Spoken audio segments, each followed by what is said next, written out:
Lippitt, owner of the Hill Street Group and host of Communication is an Art, the podcast. I'm a communication strategist, a public speaker, and a leadership trainer. Most weeks, I'll be joined by other communication specialists, but every few weeks, you'll hear from just me to equip you, the listener, with practical tools and strategies to navigate through your day with confidence. These podcasts are always non-scripted and conversational. So let's dive into this together.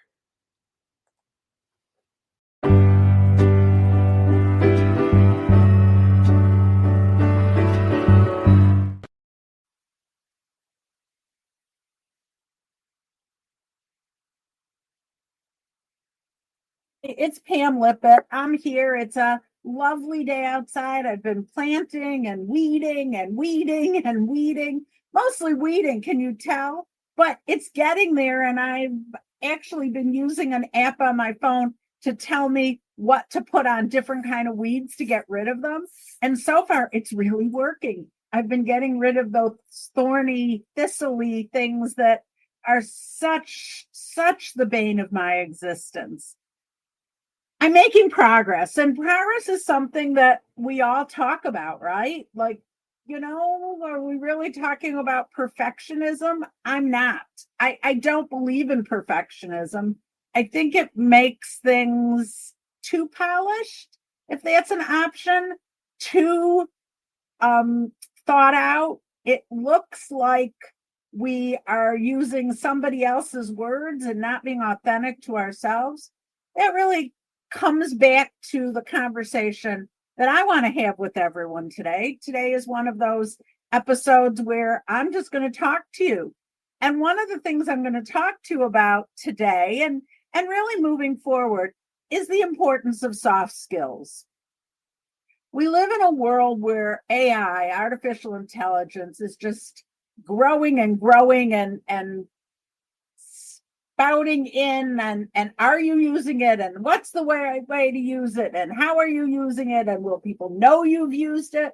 Well, artificial intelligence, or the next version of Googling something, is important to get things organized and maybe clear through the clutter. I guess the difference to me between Googling something and using something like ChatGPT is that it doesn't give you as many options. It starts the thought for you in a more organized way than paging through pages and pages of Googling something. Because we know that usually the good stuff is not on page one and not in the sponsored information. But what does artificial intelligence not do? AI doesn't speak with your own voice authentically. At least not yet it doesn't. And I'm not sure I ever want it to, because if it does, I'll be giving something of my soul up. At least that's how I feel. Today, I thought we would talk about soft skills and the importance of soft skills. And I'm going to be covering different pieces of this going forward. Today, I want to hone in on just one first area, and that's emotional intelligence. Now, all right, no secret for anyone who knows me. I have definitely been called emotional in my life. I think people say it as a negative, but it's actually a positive. I don't want to be a robot. I want to feel things and have them hit me different ways, different times, different feelings that make me human. And soft skills and emotional intelligence is about being human. I used to say, or I've always said really, that people can be book smart or people smart or a combination of the two, but that if it came down to it, I would much rather be people smart than book smart. I know, does that surprise you about me? I have to tell you, here's a little secret. Most people thought and think I was a straight A student. To me, that I have to tell you, that is the funniest thing in the world, because I was the happiest being an A- B+ student, allowing for me to have fun with my friends. My senior year of high school, to never be there on a Friday because I had other things going on, youth group things going on in my life. And my parents were fine with that. I wasn't skipping school, though I might have done that once or twice, but I was doing something different. And with that different thing, I really came to learn about the people smart, about how you can quickly evaluate, not see so much of the BS that's going on, and make good decisions about who you're hanging with. Those are important things to think about when we're young and even when we're older. It's interesting, over the last 5 years, I've made a lot of new friends, people I really consider friends. I met them on LinkedIn and then in real life. I've connected with people. I'm going to tell you toward the end about a program we're doing later this summer that I'm really excited about. It's all because of emotional intelligence. It's because of the people smarts. People smarts is equated in emotional intelligence with your EQ. That's what they call it, the emotional quotient inventory that you have. Like, how much of that do I have? I think mine is high. I think yours can be high too. There are ways to learn emotional intelligence. Everyone can learn. I'm a lifelong learner. So to me, this is just another piece of the pie toward learning things. It mostly leads to better communication skills, better leadership skills, less burnout, and better decision making. And what I think is really important is improved collaboration. I'm in a situation now where I'm pretty sure the other people I'm dealing with do not have a high EQ, a high emotional intelligence. They're looking at things black and white. And you know what? I'm going to leave the group. It's not worth my time to not understand the importance of things and the emotional importance of things, and why there are ways to move forward together. When we look at the back end and dive deeper and deeper into emotional intelligence, there are 5 different core aspects of it. Self-awareness. Oh, that's just key. When someone just likes to talk and hear themselves talk and never stops to let other people in the room, because they know all the answers. They're the best at it.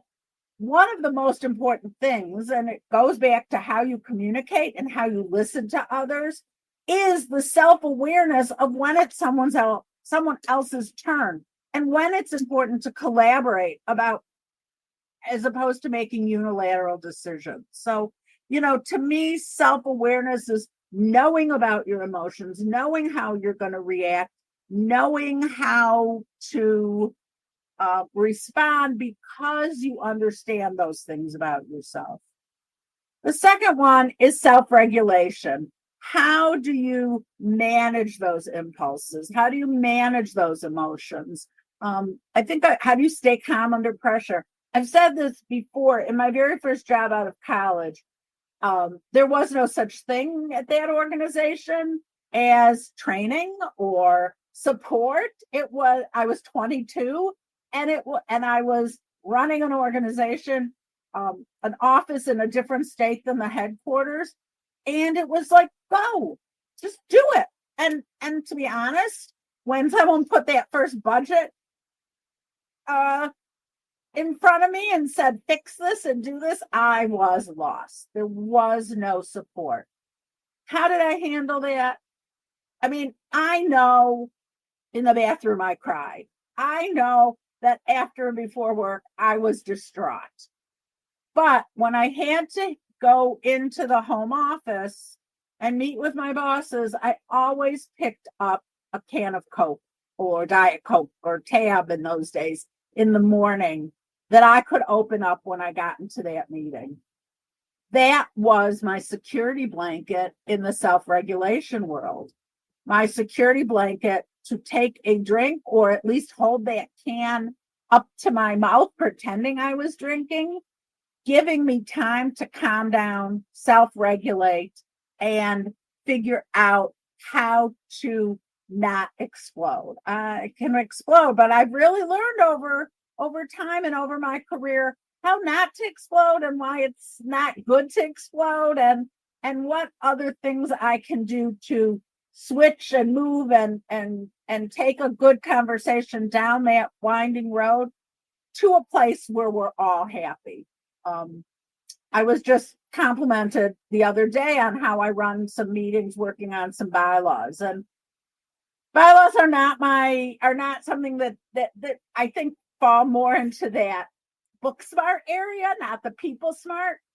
But if you put the right people on a committee and you allow them to feel like they are part of the process and that you're not handing things down to them, there was never a section or an article that we finished where I didn't say, come on, guys, I want the rest of your thoughts on that. Give me your thoughts before we move on. I need to hear from you if I haven't heard from you. And it really made such a difference to the conversations. The third thing is motivation. Emotional intelligence leads to motivation because you're driven to get to those goals for personal reasons as well as work reasons, or as well as organizational reasons. You've got the motivation because you're aware of what's going on and you have a better understanding, I think, about the outcomes. So that's something I think is really important, is to figure out in this emotional intelligence piece where you drive your motivation from and how that works for you and what you need to do and pieces you need to put in place to make that work for you. Two more core values left here. The next one's empathy. Well, it's so important. There's a difference between empathy and sympathy, even though we lock it together lots of times. Empathy is because you've been in a situation, and so you feel for someone else in that exact situation or similar situation. Sympathy, which we don't hear a lot about, technically, is if you feel for someone, though you haven't been in that situation yourself. So I'll kind of give you an example of that. I've lost both my parents, so I can empathize, truly empathize with someone who has lost a parent, and hopefully never give suggestions, because that's the worst thing you can do, but empathize with the feelings that are going on in those times, emptying a house and figuring out when there's one parent left what you're doing, and just that spin that you're involved with. Someone else is in that after you can empathize. You can understand the other person's emotions and ask the questions and use the feeling words to move them forward. If I'm sympathizing with someone, I haven't been in that situation. So I think I understand it.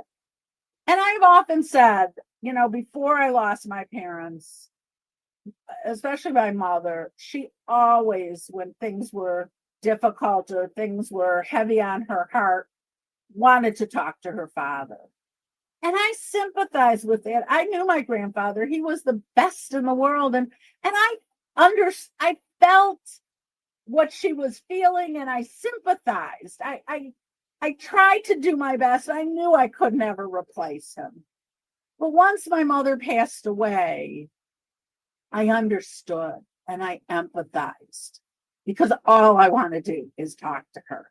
It's a whole different thing. I mean, and often I go to sleep at night and think, maybe tonight I'll have a good dream about my mom and she'll answer my questions. Sometimes it works, but not that often. But it's important when you notice that a team member is dragging or upset about something, figuring out the way to ask those questions to support them in what they're going through. And okay, I'll say it, not be hard-hearted about people in different situations. Maybe it's a child who's sick. Maybe it's 9 million things coming at you at the same time. Maybe it's the piling on of the work. There's ways to figure out kindly what is going on in a team member's personal situation and helping them to figure out the best path forward, enabling them to speak and to ask you for support, right? If we empathize with someone, it allows them into the situation and allows them to ask for support. The last one is social skills. I'm moving on to the fifth core component of emotional intelligence. It's social skills. It's knowing when to influence and resolve conflicts and step in versus stepping out.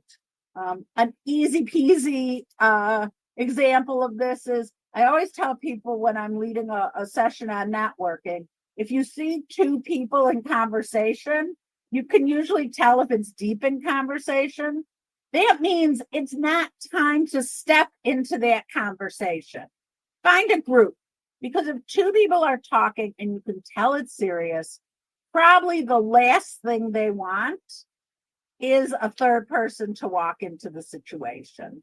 And so it's really important to follow those social cues to make sure that when there is the opportunity to talk to people, it's a good opportunity, that you're welcomed in, that you're part of that team that's building confidence in others, that's working on things together. And your communication is such a part of that. So that's where we are today. Even with AI, there's nothing that's going to replace emotional intelligence and how people feel and how people treat each other. In fact, the demand for these soft skills are really on the rise. So while a recent article showed that this past year, $33 billion worldwide was spent on training for human-centered leadership. By 1933, so that's not even 10 years away, that's 8 years away, the projection is that's going to triple almost to $92 billion. So my suggestion is, if you're working on a team or you're part of a group, bring someone in to do training. Okay, I'll be a little obvious here. I'm hoping you'll bring me in. It's what I do. I'm Pam Lippitt of the Hill Street Group. I work with people on their communication skills and their ability to navigate difficult waters, deep waters, and make their teams successful. I'll have in the notes below ways to get a hold of me so that we could talk. Maybe there's a great opportunity right now for the summer to make sure that your team is all aligned, because 19% of people, well, actually 19% of people get training right now. 94% of people say they would be less apt to leave a job if training was involved, because it would show that the leadership takes their part as so important to the overall process, that this is a group, a company that deals in group success, not individual success. So I hope you'll reach out. I hope you'll share this podcast with others. Please subscribe, whatever platform you're on. I'll always be happy about that. If you have any questions, you can add them in and I'll be happy to answer those as well. So this was my short little presentation. I think totally got 20 minutes in or something. And I hope you learned something. I'm looking forward to hearing from you. And I'll see you again in a few weeks. Thanks so much, everyone.